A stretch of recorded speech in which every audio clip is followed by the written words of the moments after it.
everyone, this is Karen and I welcome you all to a new episode on Learning Love Daily with Karen Das. So recently, मेरी friend ने अपना 4 साल पुराना relationship तोड़ दिया. That's because उनका जो पार्टनर था, उनका बॉयफ्रेंड, वो उन पे चीट कर रहा था and she found him cheating. वो बेचारी पूरी तरीके से टूट चुकी थी. वो बहुत उनका जो एक्सपीरियंस था वो बहुत ही बिटर था क्योंकि वो उस लड़का को बहुत ट्रस्ट करती थी. वो ब्लाइंडली उनको ट्रस्ट करती थी और वो सिर्फ उनका एक रिग्रेट था कि काश मैंने उनका कैरेक्टर पहले ही रिकग्नाइज़ किया होता. लेकिन कैसे रिकग्नाइज़ किया होता? तो आज के एपिसोड में मैं आपको कुछ बातें बताने वाली हूँ, कुछ रेड फ्लैग्स यानी कि कुछ चेतावनी जिससे आपको पता चल जाएगा, कुछ साइंस जिससे आपको पता चल जाएगा कि हाँ, ये लड़का शायद से मेरे लिए सही इंसान नहीं है. सो आज का एपिसोड एंडिंग तक ज़रूर देखना क्योंकि सारे पॉइंट्स बहुत ही इंपॉर्टेंट है. और अगर आपने मेरे चैनल को अभी तक सब्सक्राइब नहीं किया है तो सब्सक्राइब भी ज़रूर करना. तो सबसे पहले रेड फ्लैग जो है, शायद से 1 साल ऑफ डेटिंग के बाद भी आपके बॉयफ्रेंड आपको गर्लफ्रेंड की जैसे मानते ही नहीं है. मतलब इन द सेंस शायद से जब भी आप दोनों अपने फ्रेंड से मिलते हो या किसी से भी मिलते हो, वो हमेशा आपको बोलता है कि this is just my friend, she is my friend. कभी आपको गर्लफ्रेंड एक्नॉलेज करते ही नहीं है.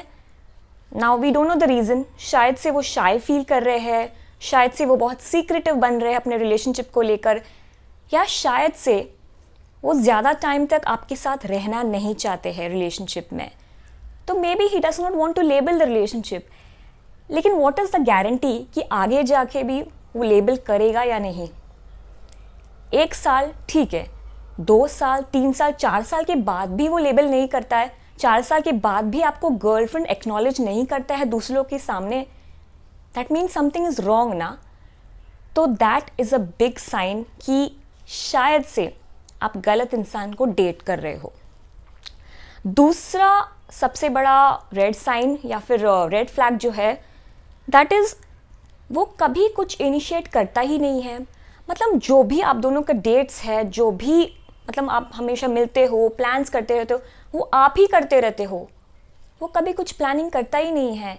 समझो आप दोनों मूवी पे जाते हो तो आप ही टिकट बुक करोगे, आप ही पे करोगे उसके लिए, आप ही सब कुछ करोगे. पूरा प्लानिंग जो है, कहाँ कैसे क्या, सब कुछ आप ही करोगे. वो कुछ नहीं करता है. इनिशिएटिव तो उनकी तरफ से ज़ीरो है, ज़ीरो.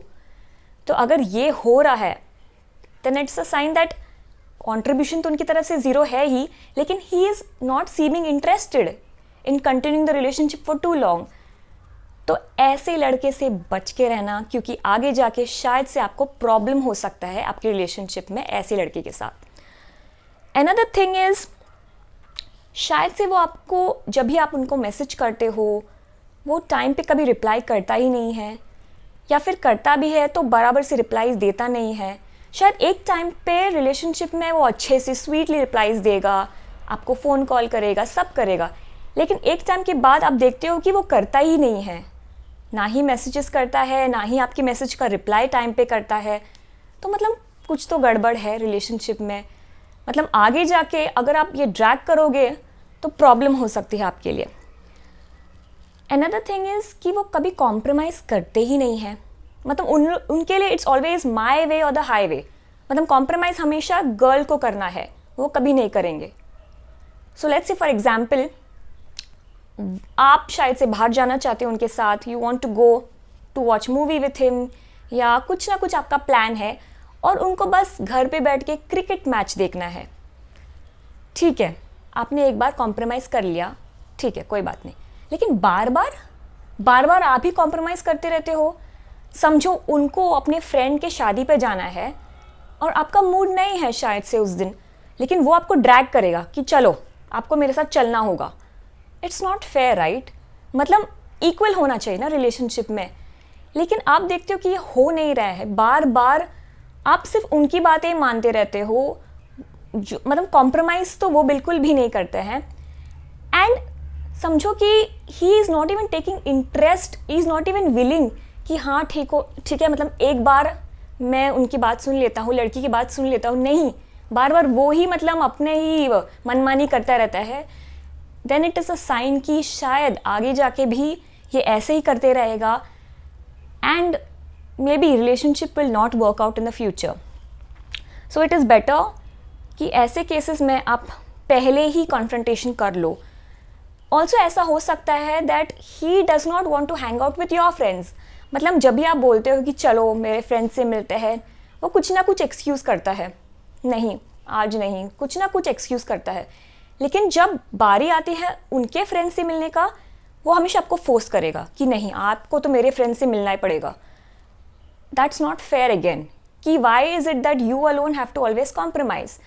तो अगर ये चीज़ें आप बार बार देखते हो कि वो बहुत ही स्ट्रेंजली बिहेव करता है लड़कियों के, मतलब whenever he is talking to girls, तो हमेशा मतलब थोड़ा फ्लर्टी बिहेव करता है. ये फ्लर्टी बिहेवियर रिलेशनशिप में ठीक है एक हद तक होता है, पर वो ज़्यादा फ्लर्ट करने लगता है दूसरे लड़कियों के साथ and all, then again he is not the one for you.